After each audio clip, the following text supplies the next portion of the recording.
여러분, 문재인 정부는 지금까지 말입니다.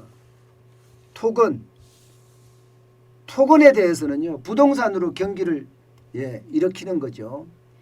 토건, 부동산 건설에 대해서는요, 아주 냉담했습니다. 거의 적폐 세력이라고 이야기하면서 말입니다. 문재인 정부는 이명박 정부나 박근혜 정부하고 다르다. 우리는 토건으로 경제 성장률을 만들지 않겠다.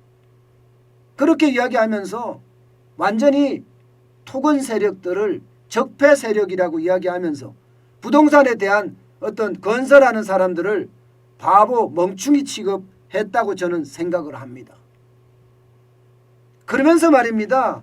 실제 SOC라고 사회 간접 자본을 말하는데요. 사회 간접 자본의 예산을 팍팍 줄였습니다. 그런데 이게 그런데가 중요합니다. 그런데 2022년 올해입니다. 올해 SOC 예산 규모를 한번 볼까요? 28조 원이에요. 역대 최대입니다. 역대 최대. 여러분 한번 보세요. 역대 최대예요. 어느 정부도 2008년부터 봤을 때 어느 정부도 여러분 SOC 토건의 예산이 역대 최대가 된 적은 없습니다. 2021년에도 똑같은 뉴스를 제가 말씀을 드렸는데 그때도 역대 최대였습니다. 23조 2천억 원이었으니까요.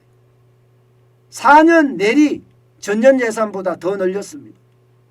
2018년 초기만 하더라도 나는 토건 정부 안 할 거야 하면서 2018년에 SOC 예산을 19조까지 떨어뜨렸거든요. 그러더니 경기가 망가지니까 소득주도 성장의 실패, 최저임금을 올리니까 자영업자들이 줄줄이 망하고요. 법인세 올리니까 기업까지 힘들어지고요. 주 52시간제 도입하니까 이제는 경기 전반이 완전히 얼어붙어 버렸습니다. 반면에 비용은 엄청나게 늘었어요. 비용은 지금 노조들이 파업을 하고 노조들이 데모를 해서 늘은 쪽이 한두 곳이 아니잖아요. 특히 택배비 엄청나게 올랐죠. 배달비 엄청나게 올랐습니다. 저는 이게 이해가 안 될 만큼이요. 왜냐하면 돈을 부담하는 사람은 택배 같은 경우는 택배를 보내는 사람들이죠. 기업이나 가게나 자영업자잖아요. 그죠? 그런데 기업이나 가게나 자영업자는 배제된 채 이게 택배 회사하고 노조하고 협상을 한다니까요. 실제로 돈을 부담해야 되는 사람은 배제되고 거기에 대한 이해관계가 사실상 좀 더 적은 사람들끼리 지금 협상을 해서 자꾸 올려요. 그래서 택배비 계속 올라가죠. 어디 그뿐입니까? 배달비도 똑같잖아요. 배달비도 배달 플랫폼 회사하고 배달원들하고의 협상에 의해서 지금 배달비가 계속 올라가고 있는 거잖아요. 돈은 누가 부담합니까, 여러분? 자영업자 부담해요.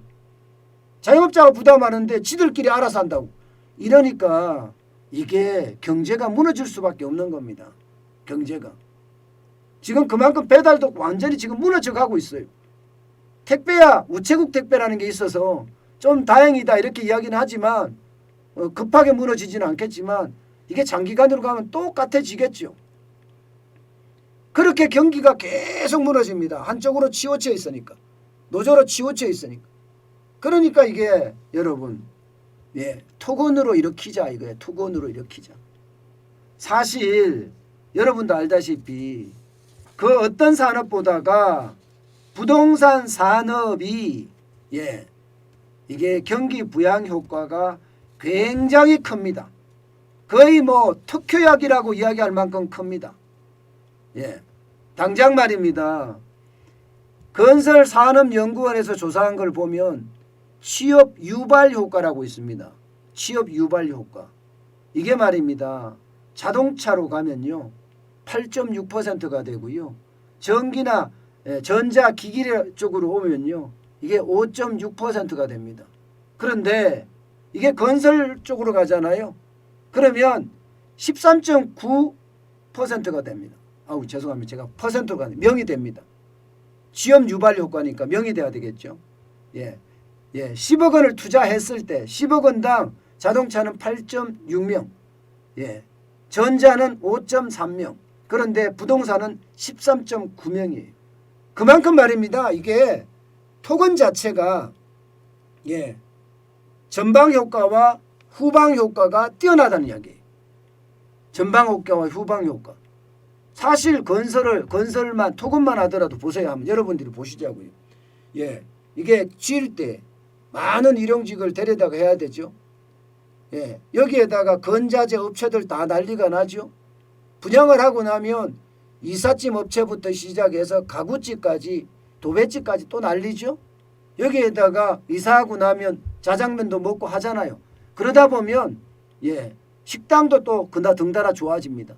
이렇게 전후방 효과가 워낙 좋기 때문에 대부분의 정부들, 심지어 중국 정부도 마찬가지고요. 대부분의 정부들이 이 부동산을 가지고 경기 부양을 많이 해왔습니다. 그런데 아니다 이렇게 이야기하면서 안 하다가 지금 문재인 정부는 또 이렇게 하고 있습니다. 이런 걸 보면 여러분 결국 말입니다. 표에 따라서 정부 정책이 그냥 흔들흔들하는 것 같아요. 지금 경제가 워낙 나쁘다고 하니까 토건을 들고 나왔다. 문재인 정부가 토건을 들고 나와서 3월 9일 대통령 선거 전에 어떻게든 돈 뿌려서 말입니다. 돈 막 뿌려서 사람들에게 뭔가 취업도 되고 뭔가 돈도 좀 생기고 뭔가 획득하는 게 많아지는 거. 그러면 대통령 선거 3월 9일 전에 혹은 지방선거 6월 1일 전에 경제가 좋아지는 모습만 보이면 막 자랑하려고 그러는 거예요. 자랑하려고. 근데 그게 쉽지가 않습니다. 그게 쉽지가 않아요. 그게 진짜 경제가 그렇게 쉽게 살아날 것 같으면 아무나 할 수 있는 거죠. 아무나.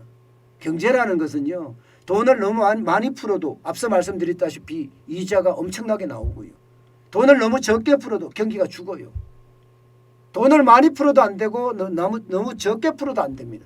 적정선이라는 건데 적정선이 굉장히 어렵습니다. 그런데 지금처럼 표에 따라서 표의 향방에 따라서 뿌리고 말고 이렇게 한다는 건 경제를 오히려 포퓰리즘으로 만들어서 망치게 되는 그런 결론을 가져올 수밖에 없어요. 정부는 토건이 아니래요. 28조가 토건이 아니라 우리는 토건 안 해. 디지털이야. 우리는 디지털로 하지 토건은 아니야. 이렇게 이야기하거든요. 이거 거짓말입니다. 이거 보세요 여러분. 예산 투입이 많은 SOC 사업만 볼게요.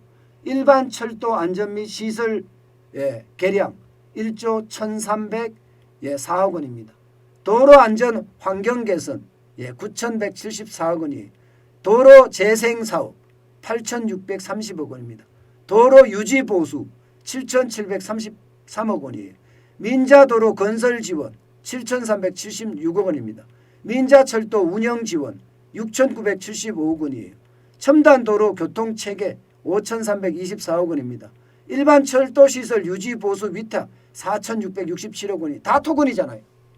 다 토건이잖아요. 그죠? 거짓말하잖아. 이러니까 신뢰를 못 얻는 겁니다. 정부의 신뢰라는 건 그 어느 때보다 중요합니다. 그래야지 국민이 믿고 따르거든요. 그런데 정부가 자꾸 이렇게 거짓말을 하잖아요. 그러면요.